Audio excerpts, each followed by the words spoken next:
Shalom. Mana semuanya? Shalom. Puji Tuhan, Bapak Ibu yang dikasihi Tuhan. Hari ini sudah masuk bulan yang baru, bulan November, dan persiapan Natal terus dilakukan sehingga nanti akan mencapai sesuatu yang maksimal. Bapak Ibu, firman Tuhan hari ini saya berikan tema. Saya akan melanjutkan. Kalau minggu yang lalu firman Tuhannya itu adalah iman yang sejati. Jadi iman sejati tidak hanya berdiri iman sejati begitu, tetapi iman sejati itu harus diuji. Jadi harus ada ujiannya. Kita ingin buktikan bahwa kalau iman kita, imannya adalah iman yang murni, iman yang sejati, iman yang tidak dapat dipengaruhi oleh situasi apapun. Nah, iman yang seperti itu perlu ujian. Kalau kita tidak pernah diuji, kita nggak pernah naik level, kita nggak pernah naik kelas. Kalau setelah satu nggak pernah ada ujian, yo setiap tahun kelas 1 nggak pernah naik di saya ke guru. Itulah sebabnya perlu ada ujian. Makanya saudaraku, iman yang teruji dalam 1 Petrus pasal 1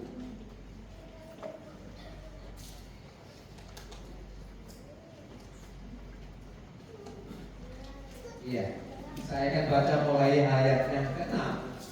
Dikatakan begitu. Bergembiralah akan hal itu, sekalipun sekarang ini kamu seketika, tak ulang, ya. Sekalipun sekarang ini kamu seketika harus berduka cita oleh berbagai-bagai pencobaan. Semuanya diizinkan oleh Tuhan. Maksud semuanya itu ialah untuk apa saudaraku? Membuktikan kemurnian imanmu yang jauh lebih tinggi nilainya daripada emas yang pam, yang diuji kemurniannya dengan api, sehingga kamu memperoleh puji-pujian dan kemuliaan dan kehormatan pada hari Yesus Kristus menyatakan dirinya. Jadi iman yang sejati adalah iman.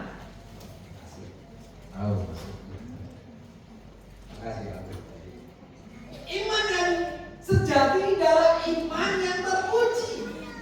Kalau kita melihat ini ujiannya Bapak Ibu, seperti emas yang dibakar sampai keluar emas yang murni, hingga tanahnya, kotorannya, kerikil-kerikilnya tidak ada. Iman yang murni itu harus seperti itu, harus melalui proses namanya ujian. Jadi kalau belum teruji, ya kita belum mendapatkan. Jadi iman yang teruji ialah iman yang melalui berbagai proses. Melalui proses ujian itu kita dimurnikan seperti emas yang dimurnikan oleh api, agar kita naik level yang lebih tinggi, supaya ada kenaikan yang lebih tinggi, supaya kita lebih meningkat. Makanya di firman Tuhan yang lalu, proses kehidupan itulah cara Tuhan untuk membuktikan iman kita sejati atau palsu. Badai kehidupan itulah membuktikan iman kita palsu, iman kita atau sejati. Nah, proses ujian inilah yang akan membuat kita mengerti bahwa iman kita betul-betul murni, betul-betul sejati, harus melalui proses itu. Tujuannya supaya kita naik level lebih tinggi lagi. Makanya ketika kita sedang mengalami proses ujian ini, kita harus tetap pegang, saudaraku, janji Tuhan bahwa ujian tidak akan melebihi kekuatan. Makanya perlu kita pegang janji Tuhan. Ujian-ujian yang ada itu firman Tuhan dalam 1 Korintus pasal 10:13. Ayo kita baca, kelihatan ya. 3:21. Pencobaan-pencobaan yang kamu alami adalah pencobaan-pencobaan biasa yang tidak melebihi kekuatan manusia. Sebab Allah setia, dan karena itu Ia tidak akan membiarkan kamu dicobai melampaui kekuatan. Pada waktu kamu dicobai, Ia akan memberikan kepadamu jalan keluar sehingga kamu dapat menanggung. Rupanya ujian-ujian itu ujian-ujian biasa. Biasa saja. Biasa gak melampaui kekuatan kita. Walaupun berulang-ulang kali datang silih berkali untuk memurnikan iman kita, saudara, ujian itu biasa saja, tidak melampaui kekuatan yang Tuhan berikan kepada kita.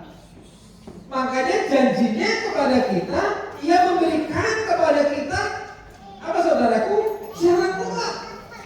Pada waktu kamu dicobai, Ia memberikan kepadamu jalan keluar sehingga kamu dapat menanggungnya. Siapa yang dapat menanggungnya? Saya, kamu. Jangan kita diberikan jalan keluar, orang lain yang menanggungnya.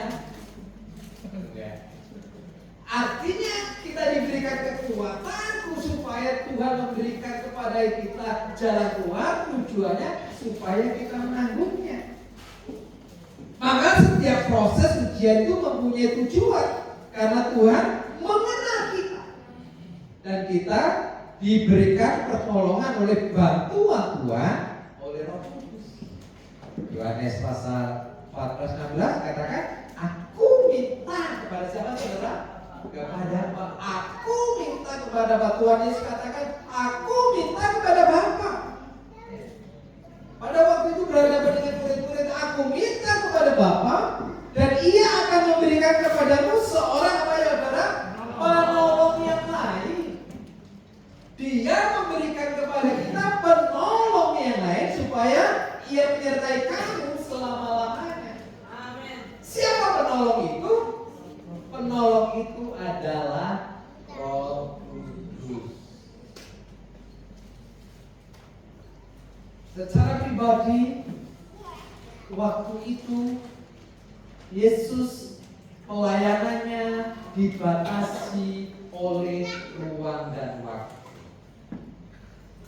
Dia hanya pelayanan di sekeliling Israel saja.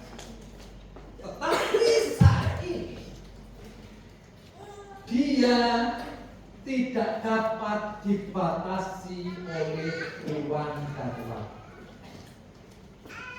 Kapan saja engkau menghadap, kapan saja engkau berdoa, di mana saja engkau berdoa, engkau datang menghampiri Tuhan, Dia hadir. Dalam kepedihanmu, di dalam kesesakanmu, di tengah persoalanmu, di tengah tantanganmu yang ada saat ini, Dia hadir. Apapun yang terjadi lagi, tatkala mulai berseru, Dia hadir.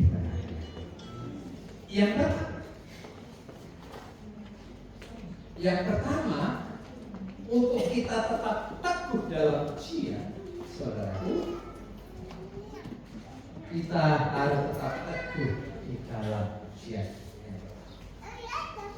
Saudaraku, pantang menyerah dalam setiap ujian seperti perempuan Kanaan yang percaya. Di dalam Matius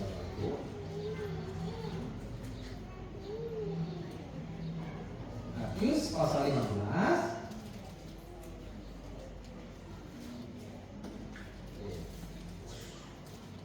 Saudara relawan akan bacakan dengan berdiri, bacakan pelan-pelan mulai ayat 21 supaya kita tahu cerita ayat yang kedua. Matius pasal 15 ayat 21 sampai Ya. 28.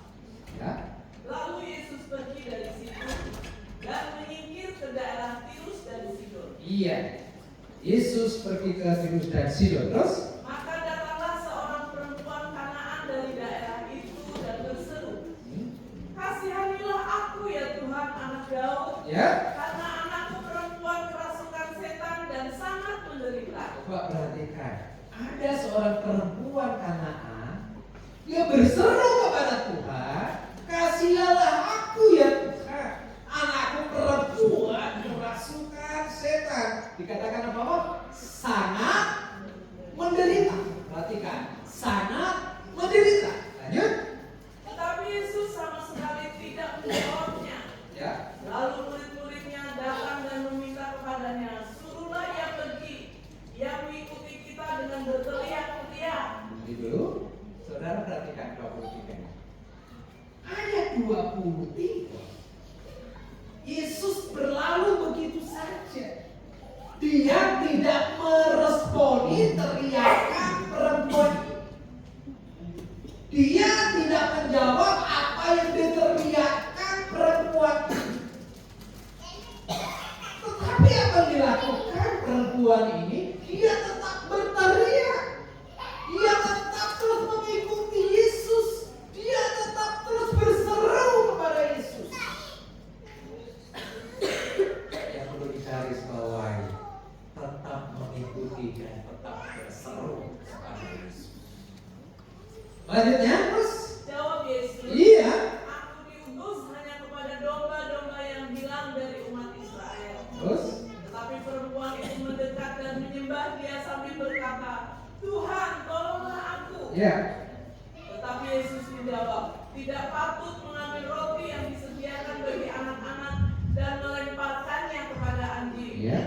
Kata perempuan itu, "Benar Tuhan, namun anjing itu makan remah-remah yang jatuh dari meja tuannya." Maka Yesus menjawab dan berkata kepadanya, "Hai ibu, besar imanmu, maka jadilah kepadamu seperti yang kau kehendaki." Dan seketika itu juga anaknya sembuh. Saudara, tatkala Yesus berlalu begitu saja, masih belum menyambut rasa. Tetapi ayat 24 dikatakan, "Aku diutus hanya kepada domba yang hilang dari umat Israel."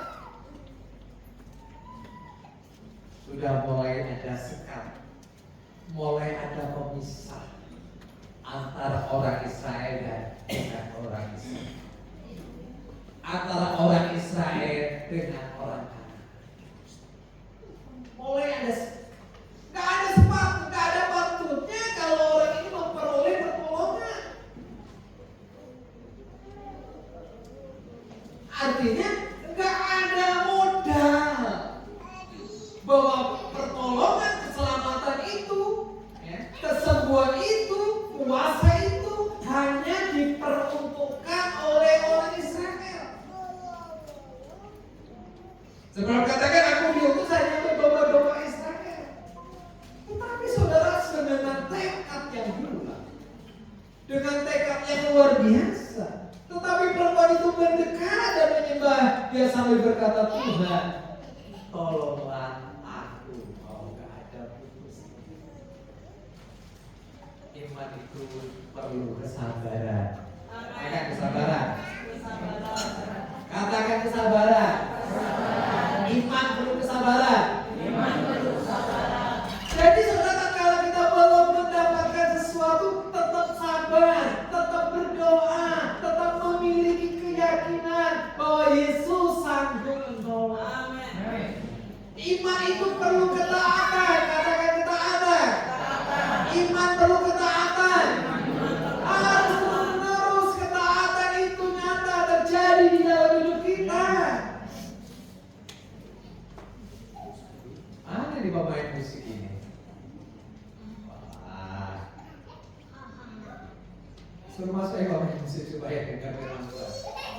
Oke, masuk. Ya, nanti dikasih tahu. Jadi setiap main musik, jangan sekali-kali setiap main musik langsung keluar. Kemarin saya dengar khotbah rata-rata begitu ya. Ya, saudara yang kasih Tuhan, perempuan ini tetap berteriak. Walaupun dikatakan engkau bukan umatku, dia tetap menyembah dia. Tapi Yesus menjawab, ini yang paling menyakitkan. Dikatakan tidak patut mengambil roti yang disediakan bagi anak-anak dan melemparkannya kepada anjing. Wow. Perempuan ini sudah disamakan dan memang dia orang kafir. Ya, dia tidak kenal Tuhan, dia bukan umat Israel. Dan pada waktu itu orang yang bukan umat Israel disebut orang kafir. Dia orang Kanaan, orang yang tidak mengenal Tuhan, orang yang menyembah kepada gunung-gunung, orang yang menyembah kepada patung-patung berhala mereka. Sampai diumpamakan sedemikian rupa seperti anjing. Tetapi jawab kata perempuan itu benar. Namun anjing itu makan remah-remah yang jatuh dari meja tuannya. Wah, remah-remahnya saja membangkitkan anaknya. Remah-remahnya menyembuhkan anaknya. Apalagi rotinya. Amin. Nah, kita ini adalah anak-anak Tuhan yang terus-menerus akan dipersiapkan oleh Tuhan dengan ujian-ujian yang baru. Dan kalau kita anak-anak Tuhan, artinya kita sedang menikmati rotinya itu bukan remah-remahnya. Kalau rotinya aja membawa mujizat, apa maksudnya? Remah-remahnya saja membawa mujizat, apalagi rotinya. Katakan kanan kirimu, kamu dapat bagian rotinya, bukan remah-remah. Artinya kuasa untuk itu diberikan kepada kita untuk kita melakukan perkara-perkara yang ajaib. Karena dalam ujian sebenarnya kita tidak dapat melihat solusi atau pertolongan. Kalau ada ujian, kadang-kadang kita tidak tahu solusinya bagaimana, pertolongannya kayak apa. Seperti perempuan Kanaan ini, Yesus sama sekali tidak menjawab dan bahkan ditolak pula. Tetapi perempuan Kanaan itu tetap percaya. Perempuan itu tetap percaya sehingga mujizat terjadi oleh imannya. Tuhan ingin melihat perjuangan iman percaya kita. Amin. Tuhan ingin melihat iman, keyakinan, percaya kita. Jadi kalau ujian datang kepada kita, sesuatu terjadi dalam diri kita, masihkah kita bertahan? Masihkah kita bertahan memegang teguh akan seluruh janji Tuhan? Bertahan berpegang teguh akan firman Tuhan, tidak tergoyahkan oleh situasi dan kondisi keadaan. Tetap percaya, tetap berseru, tetap berdoa, tetap melayani Tuhan, tetap memuji Tuhan. Hati-hati, hari ini berbicara tentang iman.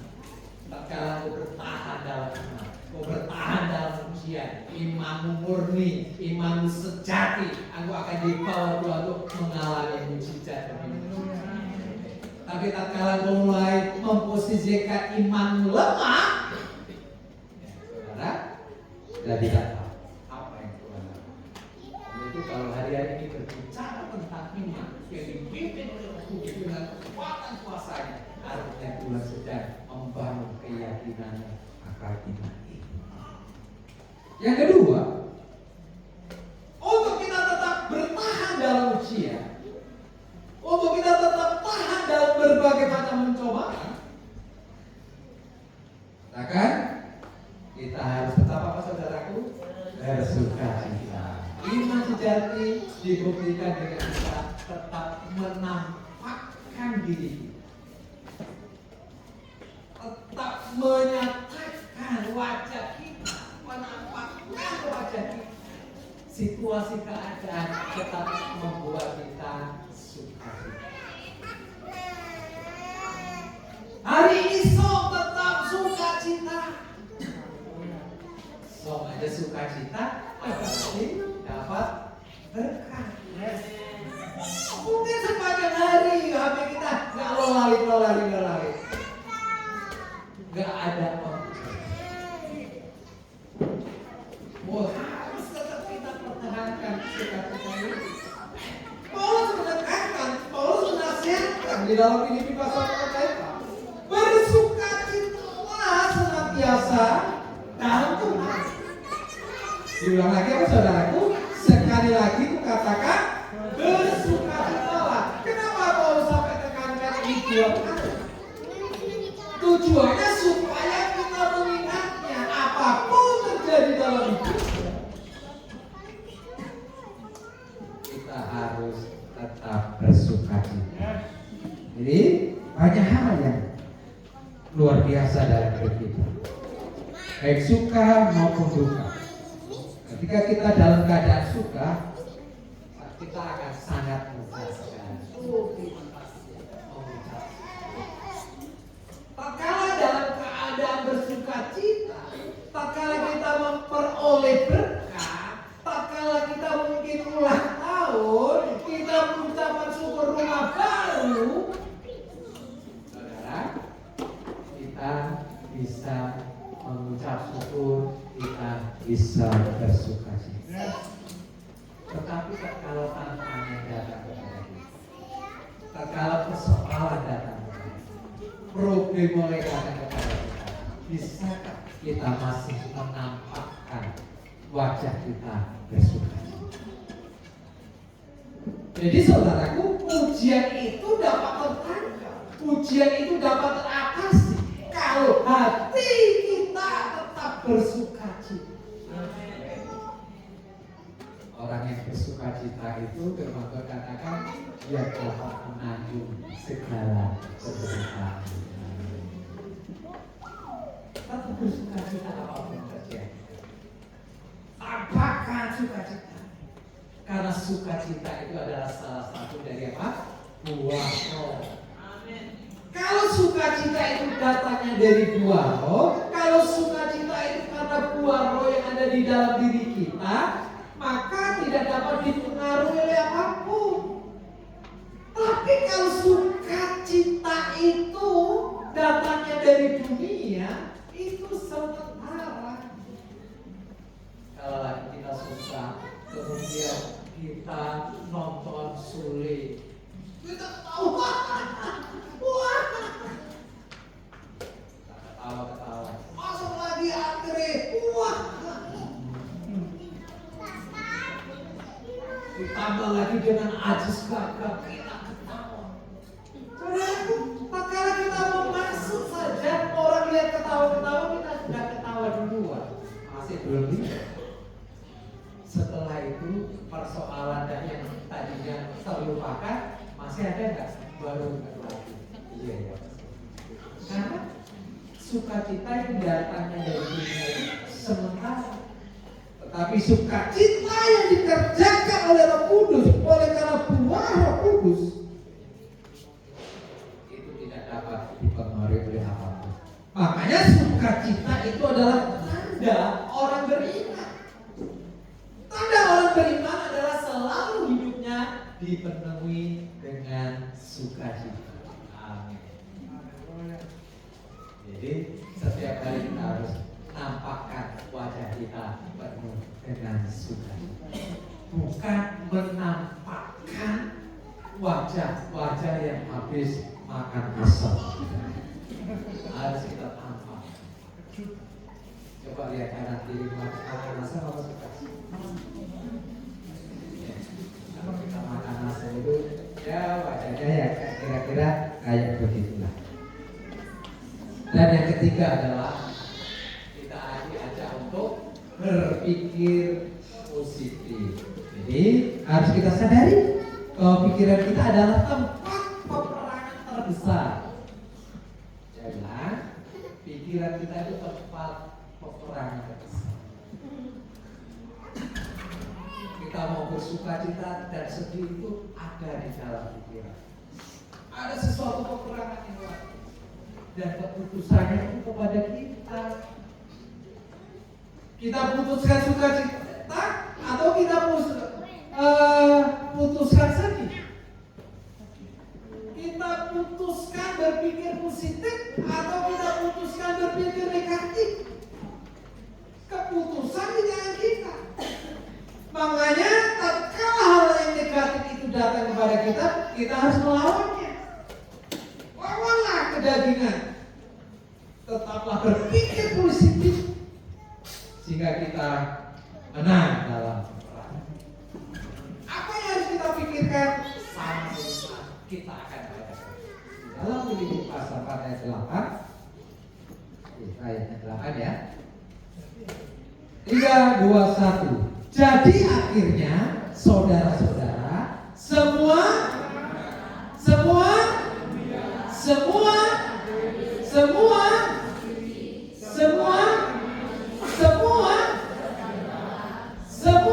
yang disebut kebajikan dan patut dipuji, pikirkanlah semua. Jadi hari-hari ini Bapak Ibu, untuk kita tetap bertahan dalam ujian, hari-hari ini untuk kita tetap bertahan dalam menghadapi tantangan persoalan yang ada, mari kita berpikir yang benar. Kalau orang berbicara sesuatu yang mungkin itu menyinggung, mungkin itu menyakitkan, mungkin pendeta ngomongnya menyakitkan. Kalau kita memiliki pikiran yang benar, kalau kita meresponnya positif, kalau kita memikirkan hal yang benar, maka yang terjadi dalam hatimu adalah hal yang benar. Bukan soal benar atau salah. Apa saudara, tetapi respon kita. Makanya respon kita bagaimana? Ya, tatkala orang berbicara kepada kita sesuatu yang menyakitkan, kalau respon kita benar, maka oh ya, itu berarti untuk kebaikan saya. Itu berarti saya harus introspeksi. Walaupun itu benar kok disalahkan, oh itu berarti supaya saya berhati-hati. Jadi bukan soal benar atau salah, tetapi respon itu yang harus kita pikirkan. Karena apa? Kita mulai belajar semua yang benar, semua yang mulia, semua yang adil, semua yang suci, semua yang manis, semua yang sedang didengar, semua yang disebut kebajikan dan patut dipuji. Pikirkanlah semuanya. Kalau ini kita pikirkan, gereja itu aman. Amin. Gak ada orang tersinggung dengan perkataan kita. Gak ada orang yang tersinggung dengan sikap kita. Walaupun kata-katanya pedas, karena hatinya terbuka. Oh, terima kasih Tuhan, supaya saya berhati-hati dengan perkataan. Kadang-kadang kan memang jari-jari ini ya, kalau dulu kata apa namanya, jari itu adalah apa? Harimau. Walaupun kata-kata itu menyakitkan, oh terima kasih. Orang lain memperkatakan dengan WA yang menyakitkan, terima kasih. Aman kan, ya? Gak ada yang tersinggung dengan yang ada tersinggung, dengan kata-kata tersinggung. Kan responnya benar. Tapi orang tak kalau mau menyinggung, hati-hati juga. Karena apa? Pikirannya sudah pikiran diubah oleh Tuhan. Pikirannya sudah diselaraskan dengan firman Tuhan. Pikirannya sudah pikiran yang benar. Sehingga membuat sesuatu itu tidak menjadikan kita tersinggung, malah kita mengintrospeksi dan hidup di dalam. Mari saudara, kita harus, iman kita harus teruji dengan berbagai macam persoalan, problem apapun yang datang. Kita tetap sabar, kita tetap taat, kita tetap terus. Bagaimana supaya iman kita tetap teruji dan iman kita eksis, iman kita terus mengalami peningkatan, mengalami pertumbuhan sehingga tetap kuat dalam situasi apapun. Yang terakhir, kita baca bersama-sama.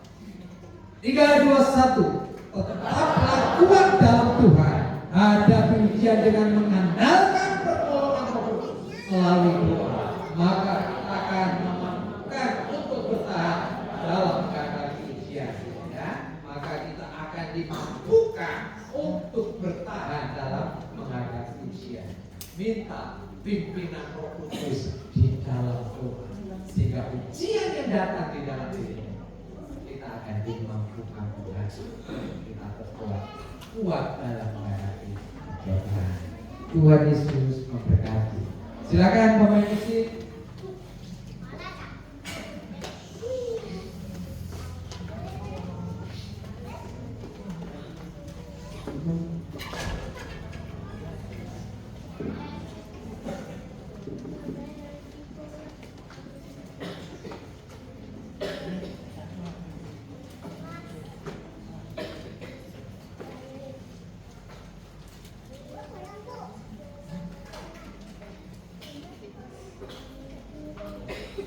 Mari Bapak Ibu kita persiapkan nanti. Berapa kakak?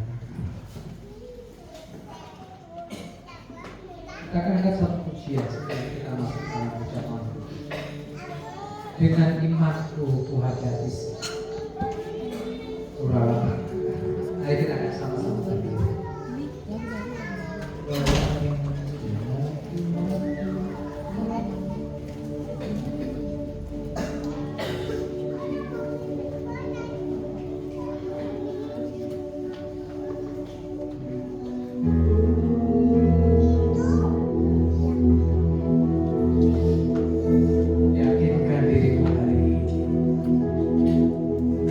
Imanmu sanggup menghadapi semua, dan imanmu akan mendapatkan ujian. Maka aku akan berserah. Aku yakin akan seluruh janji firman. Maka Tuhan akan memberikan pertolongan.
pertumbuhan, persoalan dan ujian yang datang itu akan meneguhkan keyakinanmu, akan semakin percaya lagi akan seluruh janji Tuhan. Dengan cara seperti ini, maka kau hari-hari akan selalu mengalami tanda-tanda keajaiban. Hamba berdoa, mereka yang sudah mendengarkan firman, iman mereka yang mulai bertumbuh, mereka tetap teguh di dalam ujian. Apapun yang terjadi, mereka tetap bersukacita.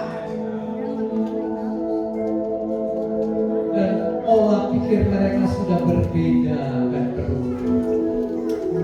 Respon mereka dalam menghadapi tantangan, respon mereka dalam menghadapi tantangan yang ada, respon mereka dalam menghadapi perkataan orang-orang sekeliling, respon mereka di dalam menghadapi atau mendengar berita-berita yang ada, respon mereka tetap benar.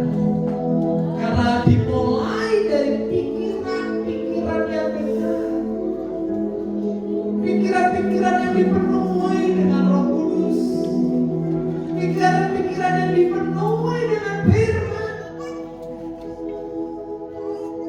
sehingga kami semua menjadi orang yang hidup selaras dengan firman. Kami ingin meneguhkan ini semua, iman kami yang betul-betul murni teruji dengan berbagai macam api pembakaran, dengan kami mau duduk sehidangan dengan Tuhan dalam perjamuan kudus. Biarlah perjamuan itu akan meneguhkan kami sepanjang bulan ini dan seterusnya, sehingga kami tetap kuat dan kokoh dalam menghadapi apapun. Mari Roh Kudus, Engkau berkarya. Roh Kudus berkarya.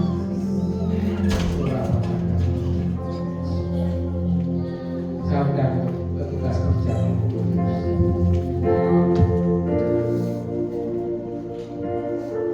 Dengan piagam pujian yang sudah disiapkan, berapa kata-kata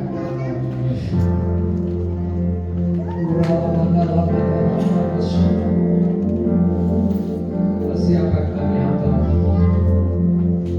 ampuni segala dosa dan pelanggaran, ampuni dosa perkataan, ampuni dosa perbuatan kami, ampuni dosa-dosa yang sudah kami lakukan. Hari ini layakkan kami untuk duduk sehidangan dengan Tuhan, sehingga kami boleh mendapatkan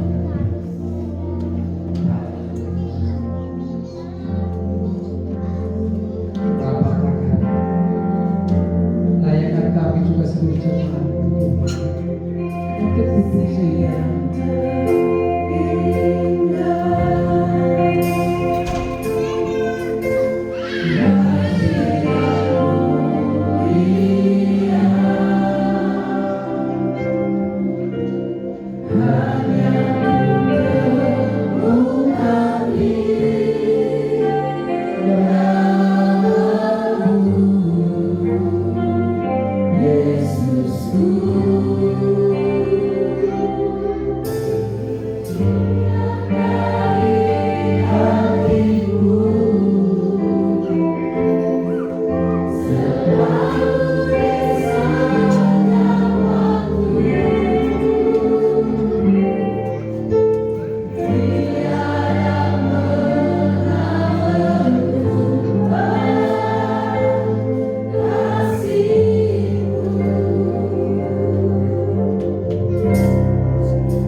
Dia mengalami satu penderitaan yang memang sudah dinubuatkan oleh para nabi di dalam perjanjian lama. Sampai dikatakan wajah itu gak berbentuk lagi. Dampak dari penderitaan yang dialami, cacian makian, cambuk datang silih berganti, terus menerus mengoyakkan tubuhnya. Itu dialami oleh seorang anak manusia yang bernama Yesus. Karena cintanya yang besar akan dunia, kasihnya yang besar akan kita semua orang yang berdosa, sehingga dia mau mati di atas kayu salib karena dosa dan pelanggaran kita. Hari ini kita akan peringati hari kesengsaraan dari penderitaan ini. Tujuannya supaya kita mengingatnya, sehingga kita tidak menyia-nyiakan anugerah yang besar yang Tuhan sudah berikan kepada kita. Dan biarlah peringatan ini kita akan selalu lakukan, supaya kita tetap setia taat akan Tuhan. Dengar firman, sebab apa yang telah kuteruskan kepadamu telah aku terima dari Tuhan, yaitu bahwa Tuhan Yesus pada malam waktu ia diserahkan mengambil roh, dan sudah itu ia mengucap syukur atasnya, ia memecah-pecahkannya dan berkata, inilah hidup yang diserahkan bagi kamu. Perbuatlah ini menjadi peringatan akan aku. Kita akan makan di dalam nama Tuhan Yesus.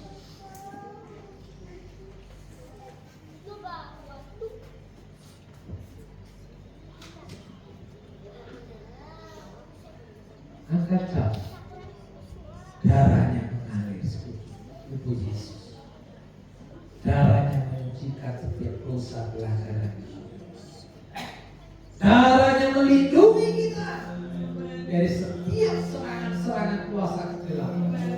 Darahnya membebaskanmu dari setiap belenggu dosa. Darahnya menyembuhkanmu. Darah memberikan kelepasan di dalam setiap persoalan hidupmu.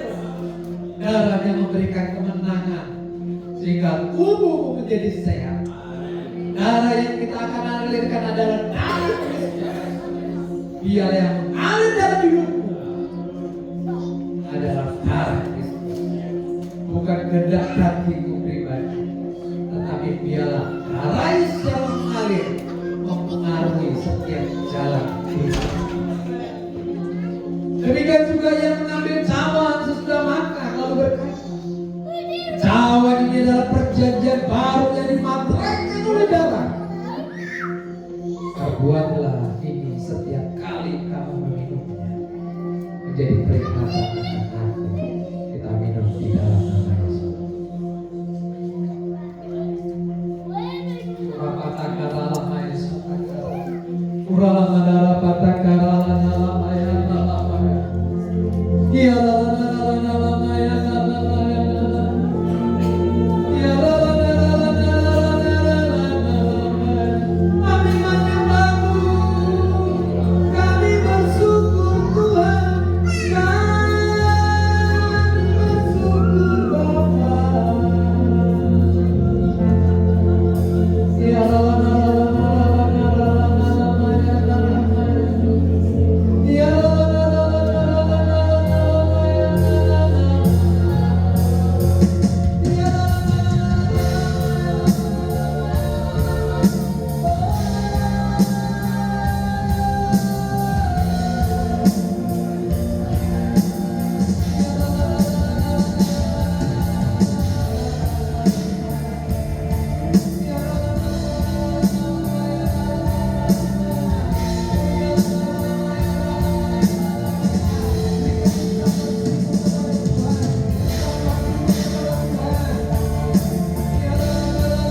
keseluruhan pengakuan kita di hadapan Tuhan.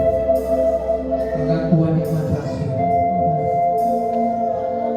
Aku percaya kepada Allah Bapa yang Maha Kuasa, Khalik langit dan bumi, dan kepada Yesus Kristus anaknya yang tunggal Tuhan kita, yang dikandung dari Roh Kudus, lahir dari anak Maria, yang menderita sengsara di bawah pemerintahan Pontius Pilatus, disalibkan, mati dan dikuburkan, turun ke dalam kerajaan maut.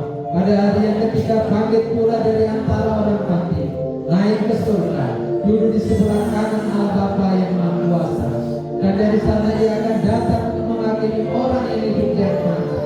Aku percaya kepada Roh Kudus, gereja yang kudus dan persekutuan orang kudus, pengampunan dosa, kebangkitan tubuh, dan hidup yang kekal. Amin. Terima kasih.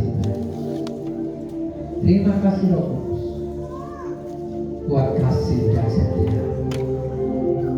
Hari ini Kau sudah teguhkan kami dengan perjamuan ini. Maka kami akan lalui satu kehidupan dengan bersama dengan Kristus. Kami akan mengalami kebenaran. Hari ini kami berdoa khusus untuk orang tua Linca yang sedang mengalami sakit. Tuhan Kau lawan, jamah dia, dan Tuhan memberikan kesembuhan. Apapun yang hari ini butuhkan, Tuhan menolong dan mencukupkan. Terima kasih Tuhan, berkati kami semua dalam nama Tuhan Yesus.